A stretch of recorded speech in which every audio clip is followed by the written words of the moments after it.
Norway. They show us images from the biggest, without argument, the biggest refugees crisis in Europe since the Second World War. We have today a panel of journalists who will talk about investigating the migrant trail. These journalists have a variety of experience. They've gathered data. They've taken stories of people on the field. They put a human face to the suffering and to the dimensions of this crisis. My name is Sheila Coronel. I am a journalism professor at the Columbia Graduate School of Journalism. It's my pleasure to be the moderator for today's panel. Let me introduce our panelists briefly. We have two panelists who will talk about the Migrants Files investigation, which was an ambitious investigation of the dimensions of the migrant crisis that was undertaken by dozens of journalists in several countries around Europe. Our first speaker will be Anne-Lise Boyer, who was COO and project manager of Journalism++, which is an organization that has been doing innovative journalism using technology and data. She will give us a brief overview of the Migrant Files project and how it was coordinated. Seated next to her is Silke Grunwald, who is a data journalist based in Zurich in Switzerland. Silke did the data work and coordinated the data work for this project. She is she works for the Swiss broadcasting company. Next to her is Firas Fayyad. Firas is a well-known Syrian filmmaker. He will talk about the film he did following children who are fleeing the war in Syria. And Basel Alhamdo is a Syrian journalist who fled Syria via Turkey, Serbia, and Hungary before ending up in Germany, in Berlin, where he now lives. In the course of that, Basel was detained for 25 days in Serbia and in Hungary. He'll talk more about his experiences later. Let's start with the Migrant Files. I don't know how many of you are familiar with that project, but it is an ambitious collaboration involving dozens of journalists in several countries. Let me ask Anne-Lise to talk about how the project started and how you got it going, who financed it, and how you got your partners together. Yeah, so, is it working? It is. It is, okay. So the migrants and refugees subject is always a thing that we wanted to investigate. And we knew that several other journalists, like Silke and other journalists in Europe, they were working as well on the subject, but alone. And so we decided to contact them and to create a consortium of European journalists. And we applied to the Journalism Fund. And so we got the grant to work on this subject. And at the very beginning, we wanted to use data to answer some basic question. And we start because we wanted to assess the impact of the wall built between Greece and Turkey to prevent migrants and refugees to coming to Europe. And the wall was built in 2012. And the cost of the wall was 3 million euros. And our hypothesis was that building such a wall will make the journey even more difficult for people to cross and more dangerous. So we wanted to answer this simple question: is the death at the border is higher after the wall than before? But we couldn't answer this question because it appears that nobody counted the dead at the borders, and no NGO, no public bodies counted the number of people who died. So yes, we decided to gather all the data we could and to start this investigation in counting the number of people who die on their way to Europe. So your question ended up, how many people die on their way to Europe using this trail of this underground trail of migration? How did you go about answering that question? So we used open source intelligence to gather data. It means that we use data that was already published, like in press, in data from NGO, that it was in PDF and very messy, and we gather all this available data. So together with a consortium of journalists, and then once we had the data, we made analysis. And what did your analysis show? It shows that the building of the wall made the journey like 10 times more dangerous, because instead of crossing to Europe by land, people were crossing by sea, and the journey by sea is 10 times more dangerous. And you actually put a figure on the number of people you estimate to have died on their way to Europe. What was that number? 30,000. 30,000 people. Migrants dying Yes. over what period of time? And since 2000, for the last 15 years. Silke, you did a lot of the data work involving this. Can you tell us how you got to this 30,000? What sources did you gather together? How did you assess the accuracy of those sources? Yeah. Well, as Anne-Lise, you put it already, we use a methodology called open source intelligence. This is what is used also by security agencies in several countries, so that is not a new method, but it might be a quite new method in terms of doing journalism with it.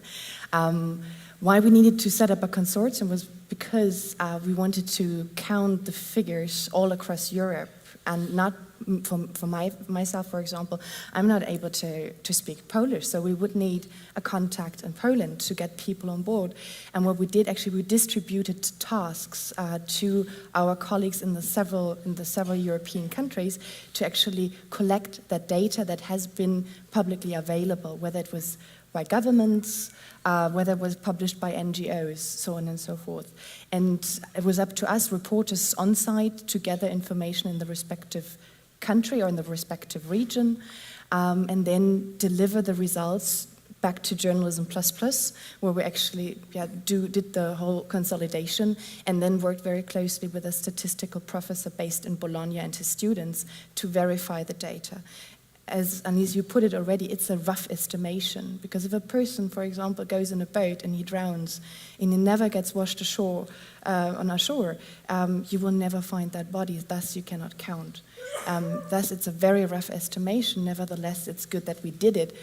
And one very strange moment was when our database was all of a sudden used in Frontex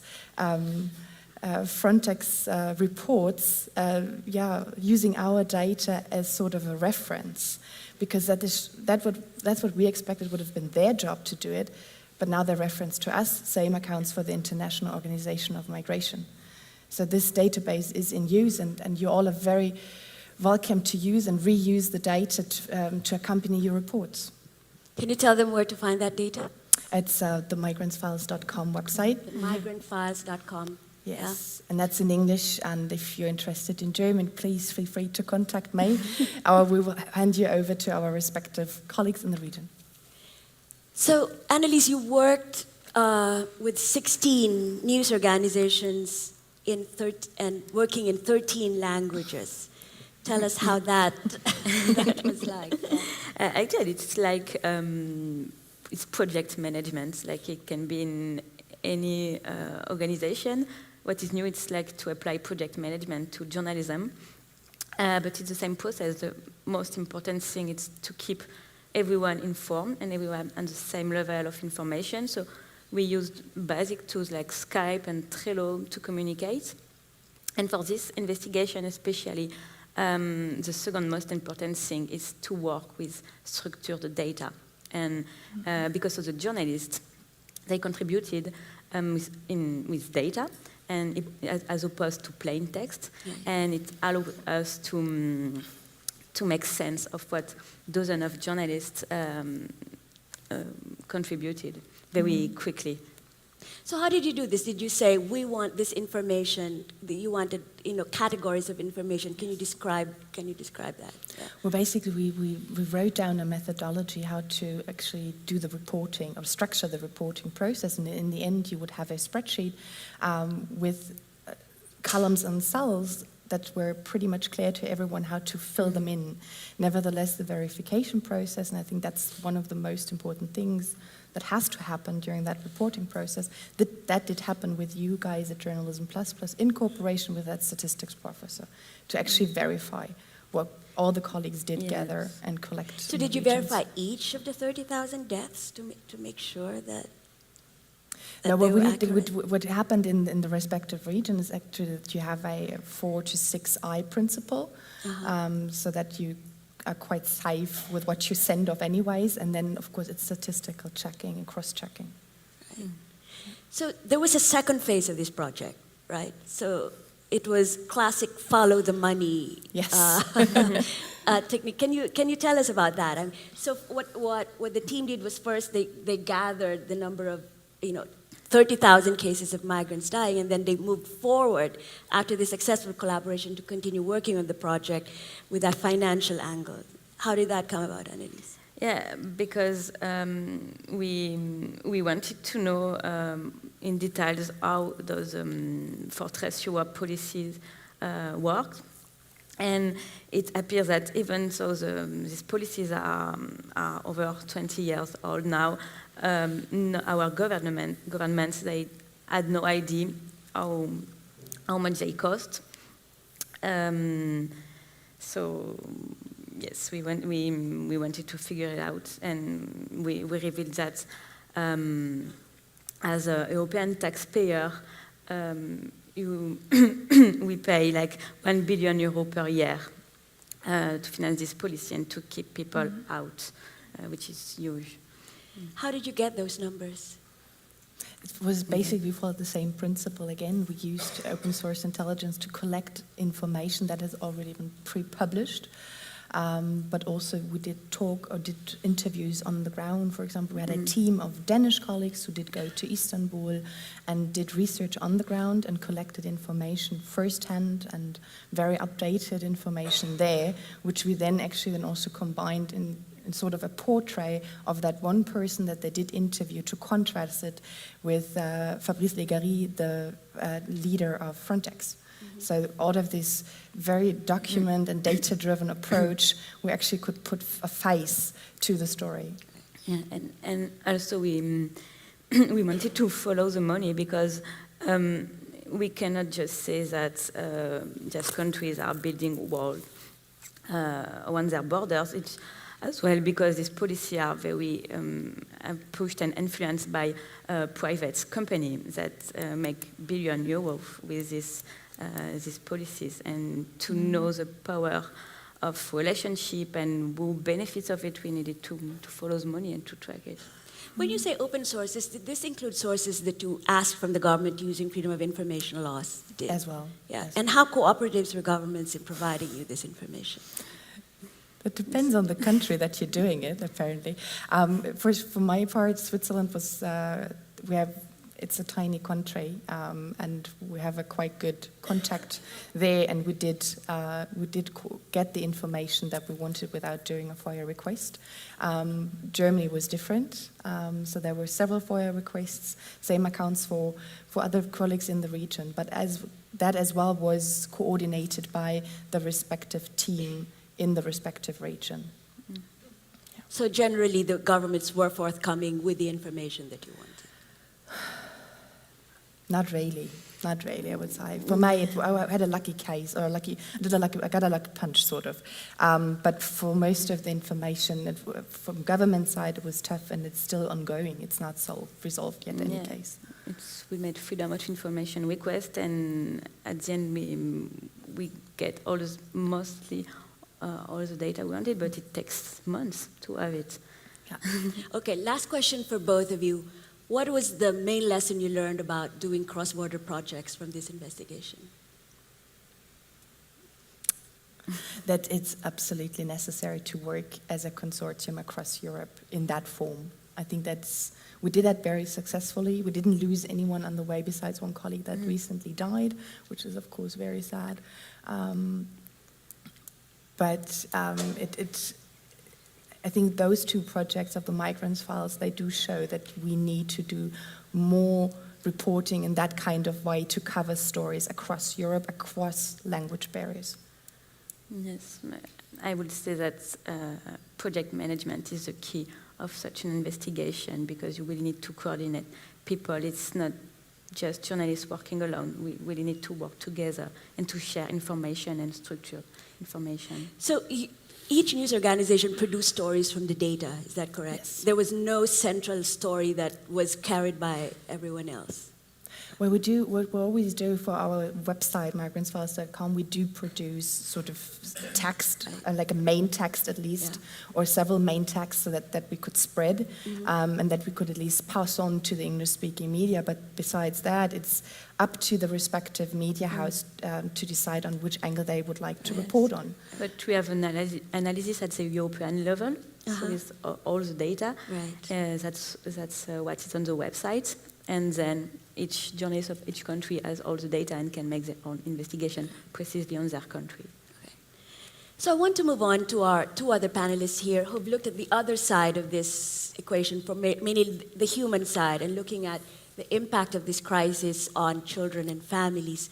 Firas, I'd like you to talk about your film. We're going to show a little bit of it in a while, but tell us about your film, what compelled you to do it, and how you did it. Actually, this film starts with from when we see the kids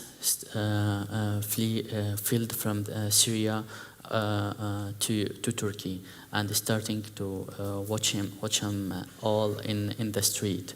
They asking the people for the money. They sleeping on the street, and they didn't have a house. And I'm start to be very close from them. And there is a background for that. There is something in the teaching, in teaching file of these kids. So these kids didn't have any ways or any future for the teaching or for their future. So that with their families or without their families, when they almost of them lost their families in the war, so leave to Turkey. From the Turkey start, the idea start, and from the Syria also the idea start, from the school and from the street, from there. So this is the idea of the from here the ideas start.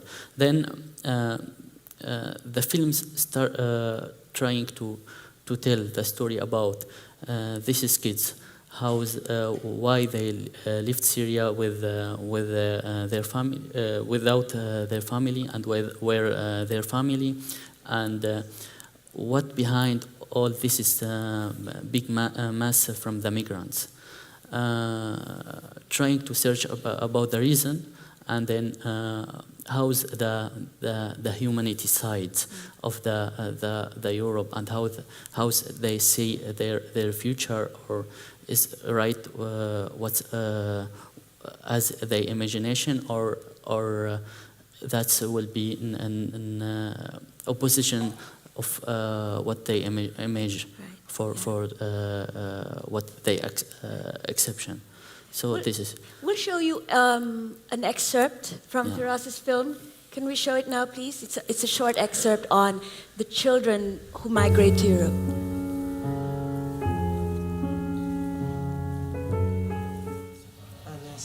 قلت لك انه هون ما في مستقبل، يعني هون مثلا ما بعرف اي لحظه ممكن يرجعوني على سوريا، عرفت شلون؟ فهون ما في مستقبل ابدا، لا لي ولا اي شاب سوري، يعني مستقبل هون بتركيا.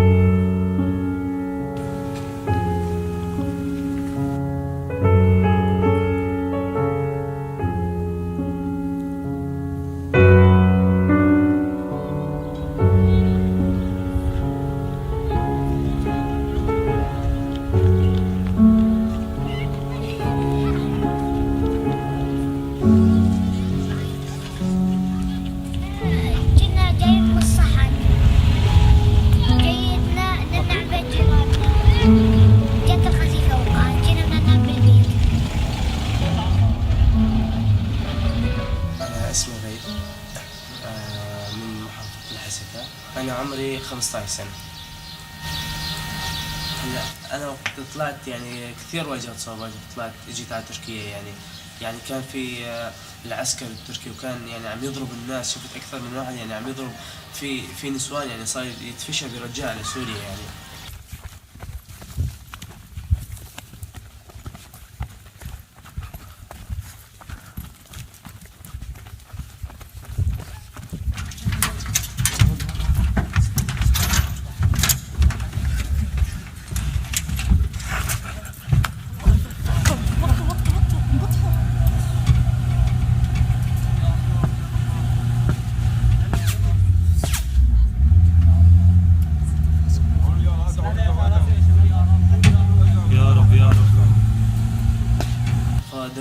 بيت تقريبا شيء اكثر من شهر، يعني ضلينا ندور على بيت، ما في بيوت كان بيوفر، وايجارات غاليه يعني توصل لفوق 800 ليره تركي. عرفت شلون؟ ما كان في معنا هالمبلغ يعني.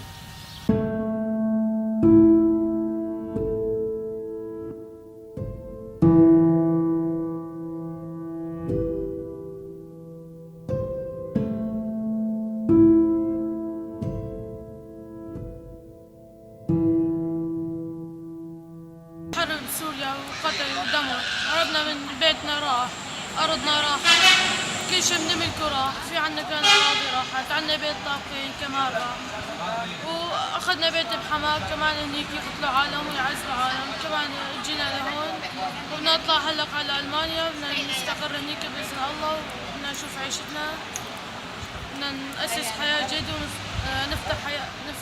ونفتح صفحة جديدة وبدنا ننسى اللي صار بإذن الله.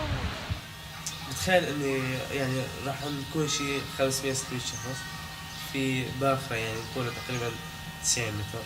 هذا يعني راح اعاني من البرد شوي، يمكن من الجوع، يمكن راح اعاني، بس يعني بالاخير راح اوصل ان شاء الله باذن الله، وبس اوصل ان شاء الله اتحقق في الاحلام ان شاء الله. يعني مهما صار يعني معي احسن من هون يعني بطل. يعني اقل شيء اني اضمن مستقبلي هناك، يعني هون ما في مستقبل ولا حياة. عرفت شلون؟ هونيك يعني هونيك اني اضمن لو جزء من مستقبلي هونيك.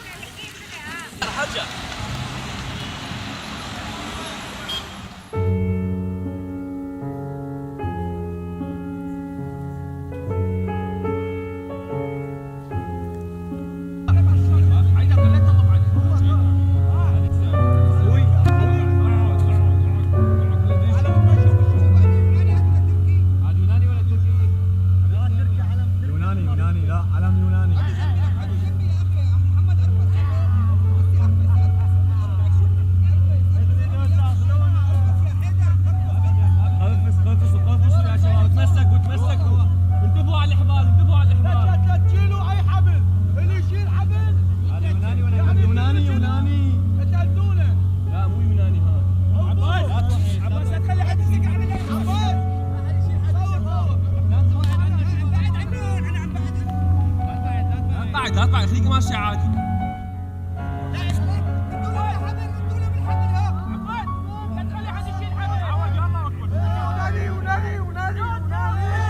يوناني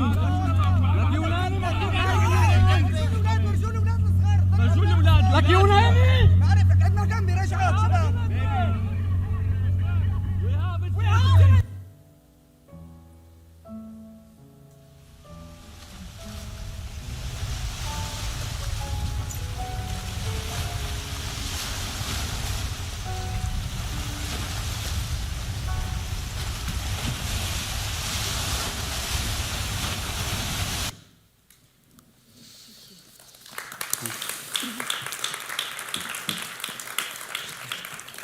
Can you talk a little bit how you worked on this, what you did? This is just short videos. It's not showing all what's going on with the migrants. We're trying to follow all the story from for the characters. He's called GIJC. We're starting to follow him from Mersin to reach Germany. And we're still working till now. We're using the self filming. We give him the mobile and to documentation. So the film in the boat was taken by this boy himself. Yeah. And he's filming himself on the boat, on the street, on all his road. For me, I'm just trying to filming what's going on around all of that, and why this is kids going choice to go to all this is dangerous trip, and there is a big reason here, big things here. This is kids didn't know about the dangers. They just think it's an adventure, and they will play like a football playing, and they will win. But after that, they discover something else, and this gets be more bigger and bigger, and that's what I discovered that when I met him from 2 days in Germany. Well, the title of your film is Tomorrow is Better, so is it a hopeful film in the end? This is not the title of the film. This is I thought it was the title. word Okay. inside the destruction. right. The people writing there to give him some hope, and that's one of the kind of the words written in Syria, on the wall of Syria, to push the people to stay in Syria. Right. So this is. Basel, you experienced being on this trail yourself. Can you reflect a little bit about your experiences there and what you think are the stories that are not being told at the moment? احكي لنا عن تجربتك. رح أبدأ من حيث انتهى الفيلم تحديدا من القارب اليوناني. I will start from where the film ended, from that boat. هلا صادفتنا نفس الحادثة، والقارب اليوناني قام بإلقاء القبض علينا وتسليمنا لعصابة مسلحة بدون معالم للوجوه، مغطية وجوهها، ورمونا بنصف البحر بنفس القارب بعد ما عطلوا القارب. I faced the same situation, but worse. I was basically, we were taken by a group of, the Greek police took us, and then they gave us to a group of armed men that were hooded and had their face covered, and they started torturing us. Where is this? مقابل الحدود اليونانية، مقابل جزيرة اسمها ماتيليني. Next to a Greek island, opposite a Greek island. لكن في سؤال صراحة، يعني أنا من خلال رحلتي الطويلة واللي شاهدته، أنا حاولت 3 تجارب برية. I tried 3 times to cross to Europe, by land, not by sea. الطريق آمن لكنه مغلق. The road is safe, but it's closed.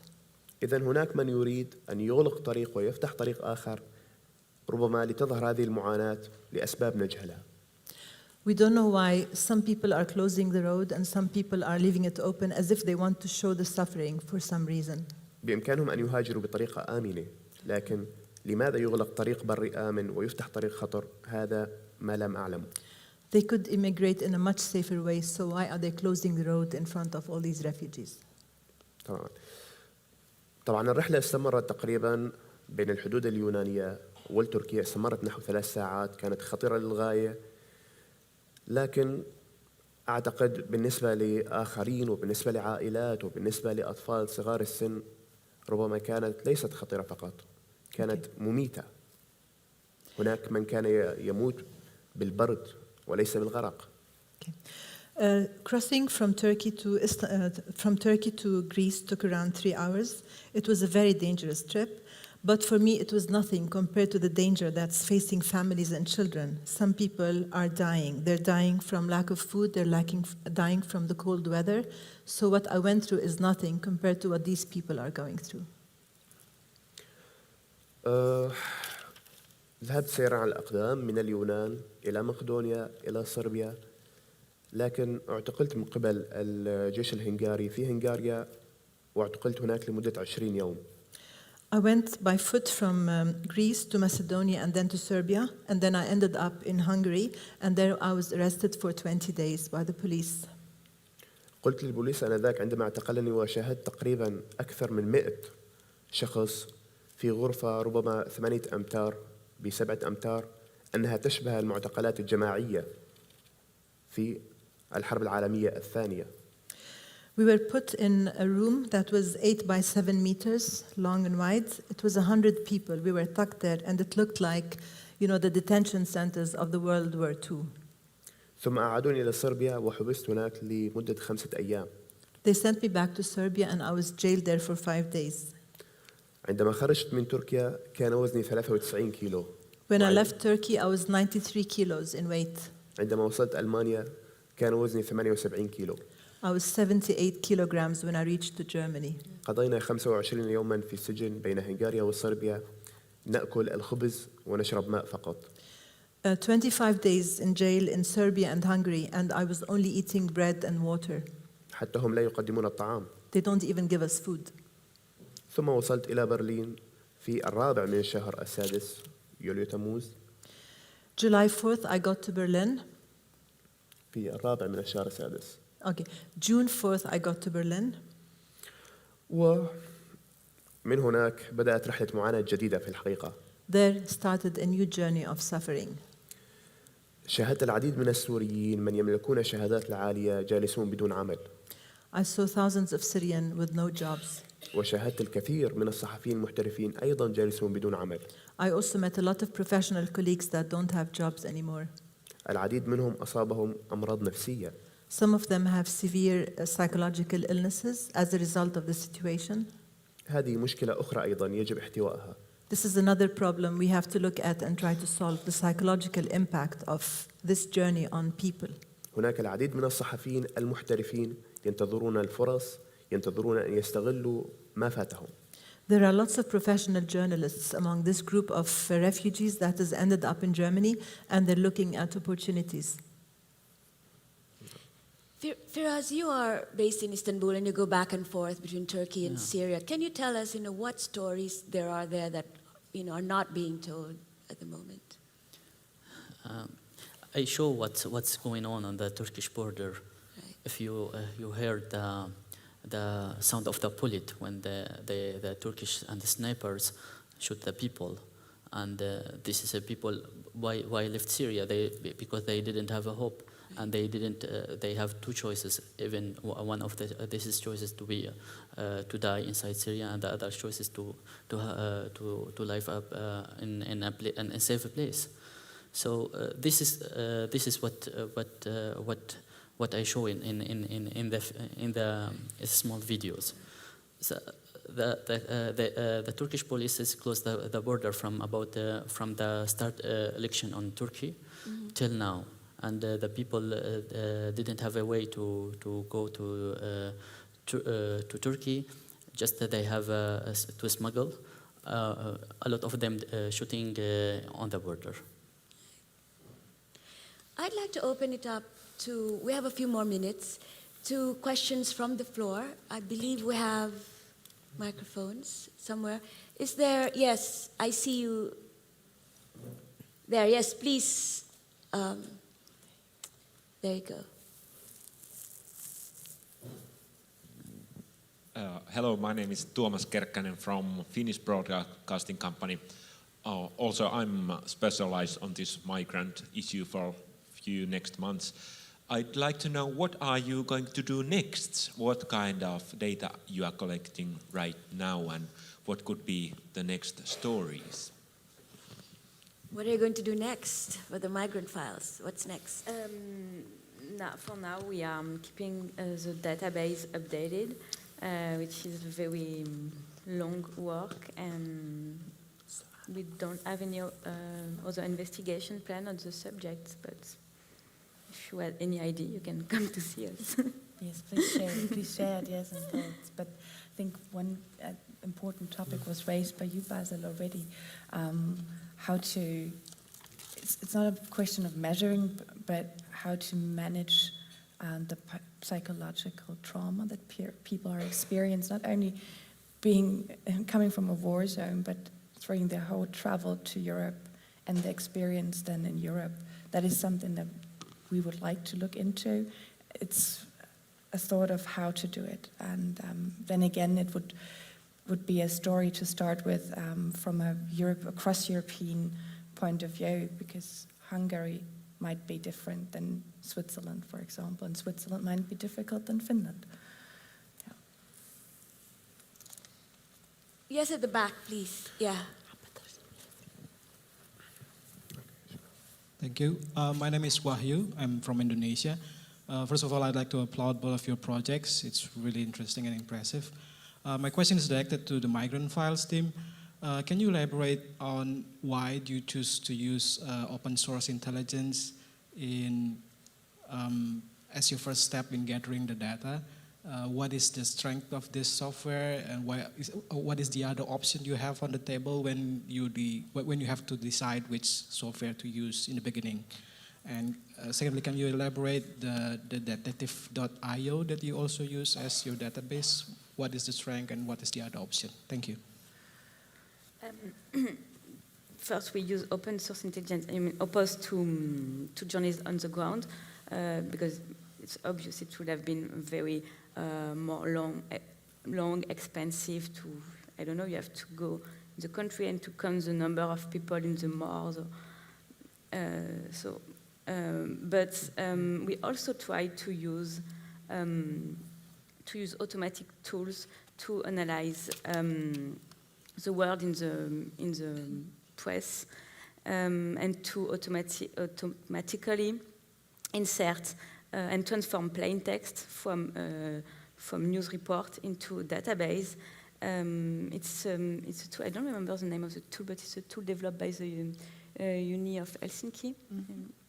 And it appears that it didn't work because we had so many mistakes, and it's very difficult for an algorithm to understand.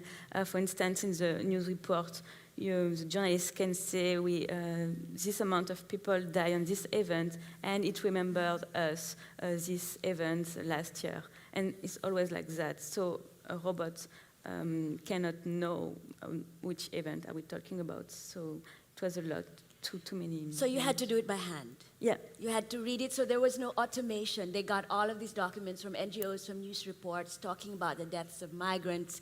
They tried an algorithm that would get the data and put it in structured format. That didn't work. You had to do it by hand, using the journalists themselves who were reading the reports and making decisions about how to fill up the structured information in the database. So there was no magical software that can do this as of now yet. You still need humans and to the do subject, it. yes. And it's in all different language of all over Europe, so it's more complicated. Right. Yeah.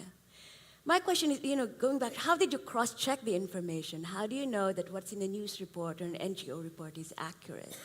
Did you have to have, is there a protocol? You need 2 or 3 different sources? Or Several sources. 7? Several, not 7, but several. Yeah. Our editorial guidelines foresee 3 sources, Yeah. and that's what we try to achieve. And usually you find those, especially when it comes to larger incidents. When it gets far difficult when it's a small amount. I mean, as ridiculous as it sounds, but that's how it is. And yes, as said, we needed to write down a methodology to be sure that all our colleagues in the regions do work accordingly, and to deliver concise reporting. Yeah. So you asked about collaborative tools. You said you use Trello, which is an app. It's also online, which allows people to work together. And did you put together a database that people could fill in? Was that a Google spreadsheet? They use a Google spreadsheet. At the beginning, we used a tool that Journalism++ developed. It's called detective.io, and it's like a collaborative tool for inserting structured data. But after 1 year, we decided to drop it down and to use classical spreadsheets. Right, so it's open source intelligence and open source software. Nothing proprietary that they used, Google Spreadsheets in the end is the best collaborative tool in their experience. Any question? Yes, please. Hello, my name is Ahmed Suleiman from Arij, Arab Reporters for Investigative Journalism. I want to ask Firas, how did you calculate your security and safety in your journey during filming, shooting, and preparing for your film?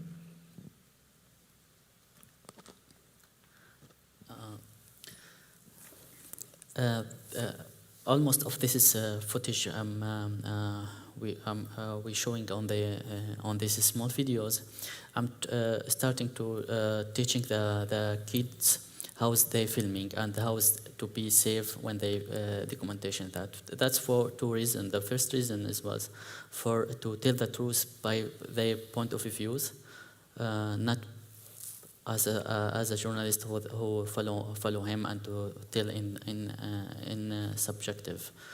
The second, there is something is lost on the media. It's very important in to tell him by using the self documentation is the psychological feeling of and effect all of this strip on these kids. When we will watch when we watch this material and this is footage when they send it us, this is the kids, we watch horrible things on their feeling, and we feel that this kids is just destroyed. And on the other side, in Europe, they didn't know and didn't care about these kids, and didn't even sitting with them and understand the psychological situation for all these kids. And for the safety, as a journalist or a filmmaker, and for the kids, I'm trying to teaching all what I know about the safety, but in their trip there is no safety. I'm trying just to be as a subjective when they ask me, and we're trying to know more about the road. For me, I'm trying to save myself in many ways, but you know that in Syria and in Turkey there is no ways to save yourself. It's like a joke when you said about I'm trying to save myself in Syria or in Turkey. They didn't care if you are a journalist. Sometimes you think you are a spy, or in Syria you think you are working as a spy for the secret police in the other country, and in Turkey same. So this is. So first, did you give him a big camera, or was he filming using his mobile phone? I give him mobile phone. Small mobile phone. And he would send you the footage as he was on the road. Yeah, and they send in the footage by WhatsApp. We're using the WhatsApp on all our trips. So and they sending to, put your make your phone more close up. And all the kids now is a filmmaker. WhatsApp as a tool. Yeah, That's it's great. good, and they help. The WhatsApp it's help more in this film. But still, I mean, talking about protecting yourself, you were a journalist in Syria, right? Yes. أريد أن أداخل فقط على موضوع فراس ومخاطر التصوير. هناك مشاهد فظيعة لم تظهر بعد.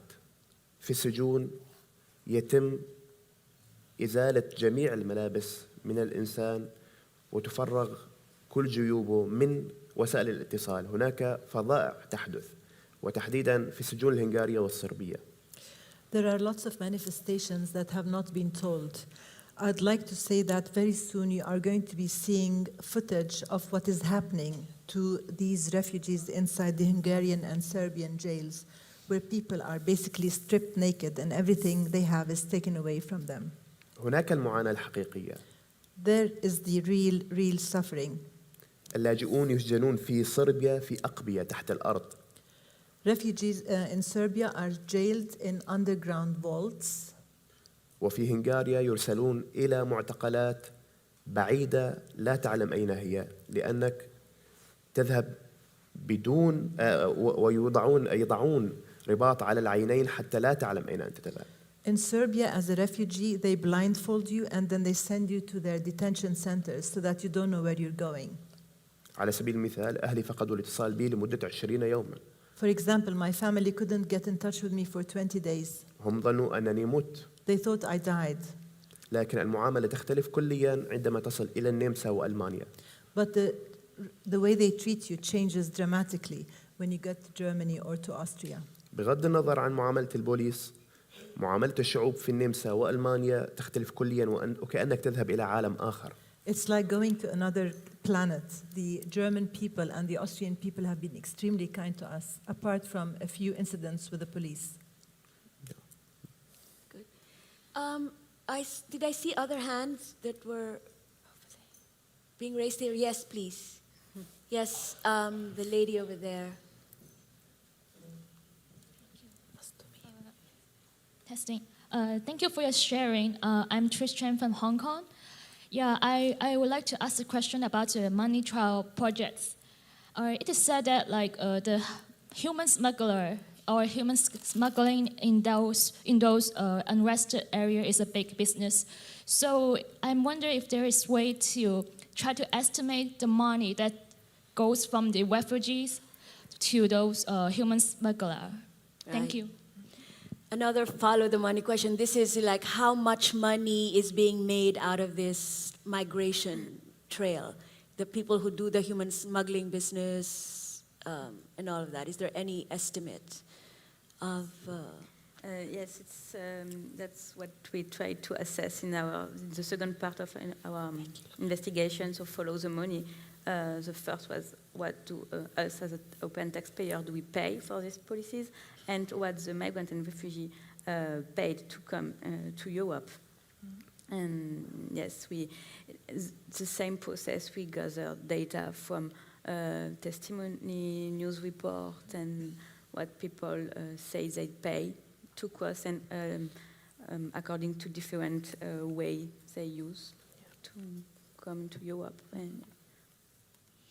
And do you have some more conclusions about that? How much money is being spent? It's funny because it's almost the same amount that we pay per year. It's around €1 billion per year. So 1 billion euros is what migrants are paying to get to Europe. Per year. And Europe is spending 1 billion to prevent the migrants from. Yeah. So there's like a balance of trade. Yeah, there was a balance of trade in Yeah. at the end of our investigation. Right. We know we shouldn't compare apples with pears, but in the end we couldn't help but notice that at least. Yeah, and what I found even more interesting is that we could estimate or did try to estimate the different costs for different routes. Yeah.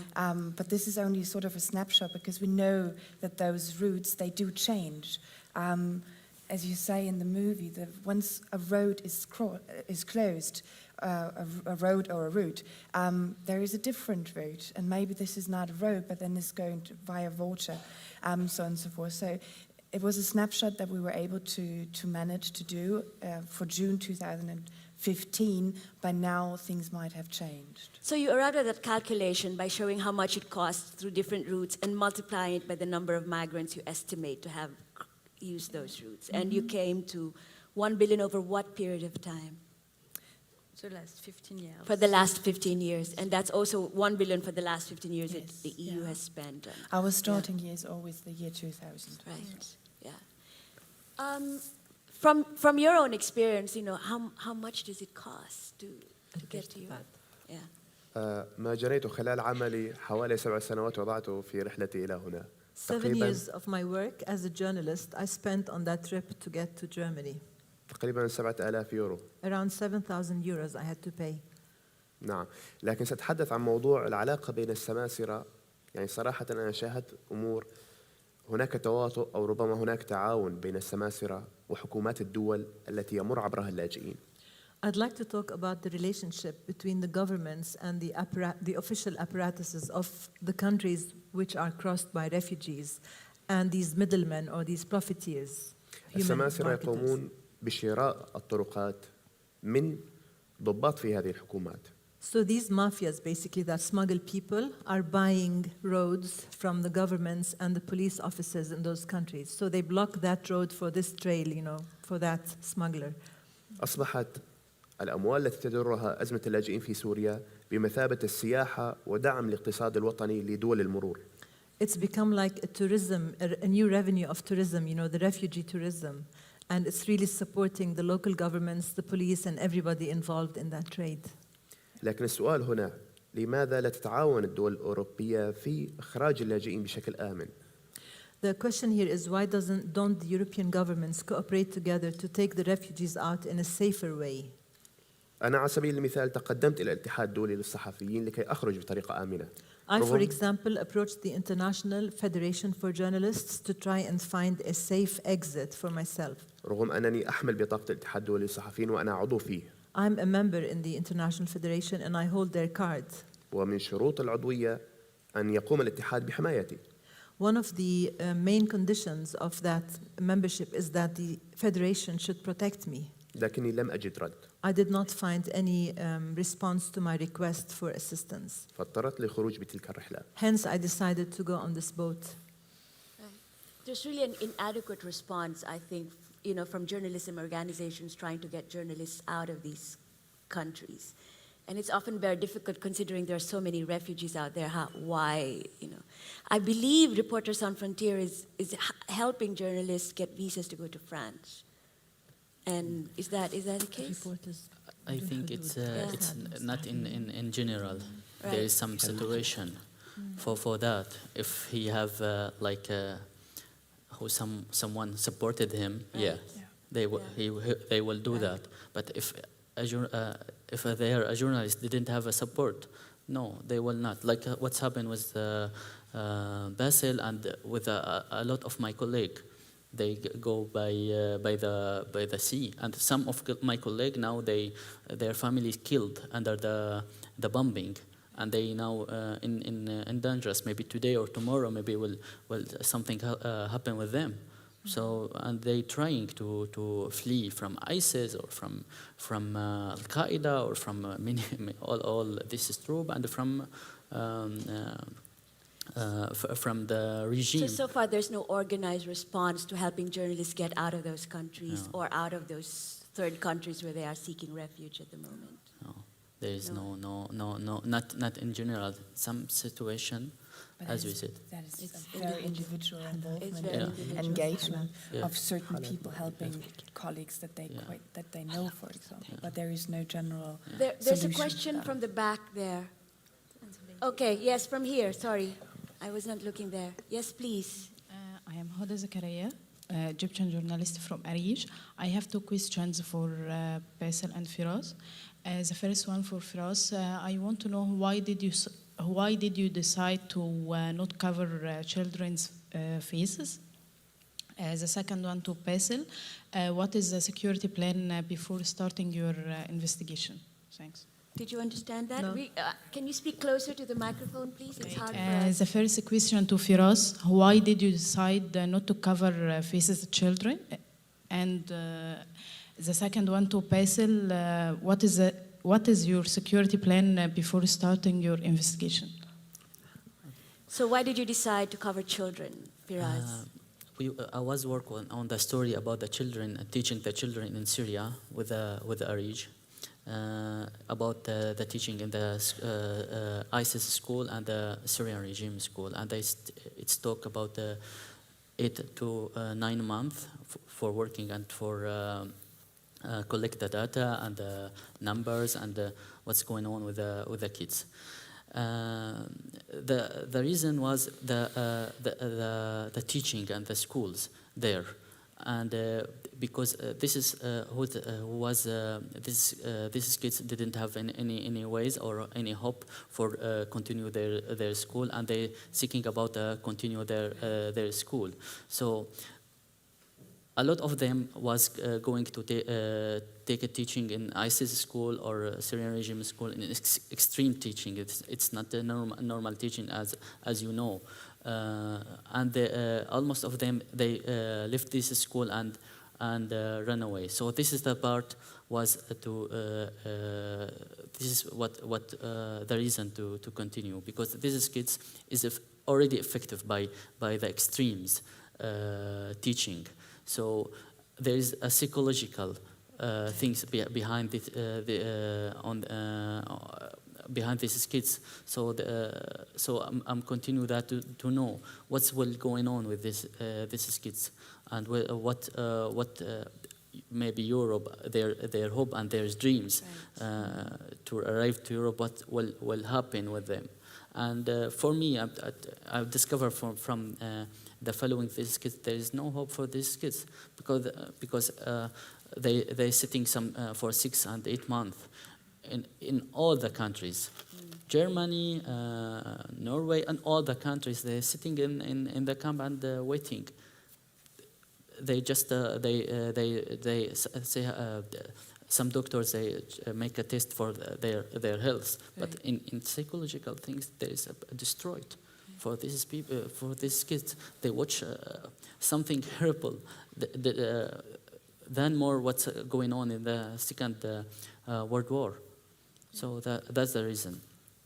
Basil, there was a question for you. هذا السؤال تم طرحه على منظمة مراسلون بلا حدود في ورشة تدريبية سابقة للصحفيين السوريين. I asked this question to Reporters Without Frontiers during a recent workshop. ما الذي تريدون أن تقدمونه للصحفيين السوريين كي يحمي نفسه؟ What can you give Syrian journalists so that they know how to protect themselves? لكن الإجابة كانت نحن لا نقدم معدات تحمي الصحفيين كي لا تصل إلى أيادي الإرهابيين. They told us we can't give you any gear or special equipment to protect yourselves because we're worried this might find its way to the terrorists. أعتقد أنها إجابة غير منطقية. This is not logical, I think. والنقطة الأخرى أيضاً هناك مؤسسات صحفية عالمية وعربية تستغل هؤلاء الصحفيين الشباب ليقوموا بمهام خطرة لكن دون تأمين صحي أو تأمين على حياتهم. There are also Arab and international organizations that are exploiting these journalists and allowing them to do dangerous jobs without giving them any source of protection, whether it's, against any injury or against death. هم يستغلون حاجة هؤلاء الصحفيين. They are abusing the need of these journalists to do their own لذلك work. أصبحت سوريا خالية من الصحفيين الآن. Therefore, Syria now doesn't have journalists left. Everyone has left. هم فقدوا الثقة. They have lost confidence. There was a question from the back. Yes, please. Can we have a microphone over there?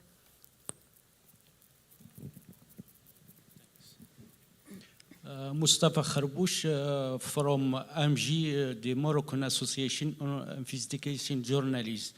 First, I have two questions. First question, why some activists critique other countries and no critique origin countries? Second question, why Syrian or Iraqi or Egyptian people go from Europe or not want to go to Arabia Saudi or Emirates because have many dollars. Thanks. So I believe he's asking, why are activists criticizing the countries, the destination countries, rather than the countries where the migrants came from? وهذا سؤال سياسي صراحة. This is a political question. لا بلد عربي يستقبل السوريين. There's not one Arab country that allows Syrians to come in. السوريون لم يأتوا نزهة إلى أوروبا. Syrians did not come on a journey to Europe. هو الطريق الوحيد المفتوح فقط. It's the only open road. It's a no choice. They didn't have a choice for to do that. Right, yeah. To get your visa to the Arab countries, you need more than your visa for Europe. Yeah, maybe right. 1 month, 2 months, 3 months, and for the you have all the reason to travel to there. We are very close to 1 o'clock, way past our time, unless there is a very urgent question from the floor, and I don't believe there's. And I'd like to thank all our panelists for giving us a very good glimpse of how you investigate this recent wave of migration in Europe.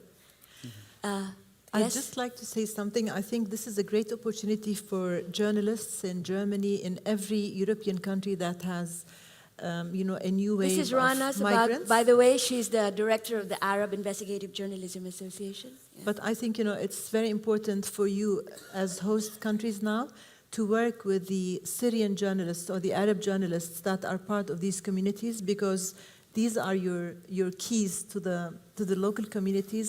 They are the keys to the closed sources, and this would also give them a professional expertise and a way out to tell the stories of what is going on under the surface. It's not just about the misery, it's also about probably abuse of funds, budget allocations, it's about the failure of systems of protection, it's the educational, it's the health, it's the psychological support. There are tons of stories, and I'm sure there are mafias inside these communities that are now trying to facilitate the lives of these Syrian journalists by making money somewhere with whoever is giving these privileges. Right. Thank you, Rana, for providing, a sort of a reporting agenda for the future. This story will continue, and I think our panel here taught us, shared their insights about doing stories using open data, using collaborations across many countries, by going to the ground and having a sense of the reality on the ground, giving cameras to people who are already there, documenting the experiences on the migration trail. But clearly, There are many more stories to be told, so to be continued. So thank you very much. Thank you. Thank you, Sheila.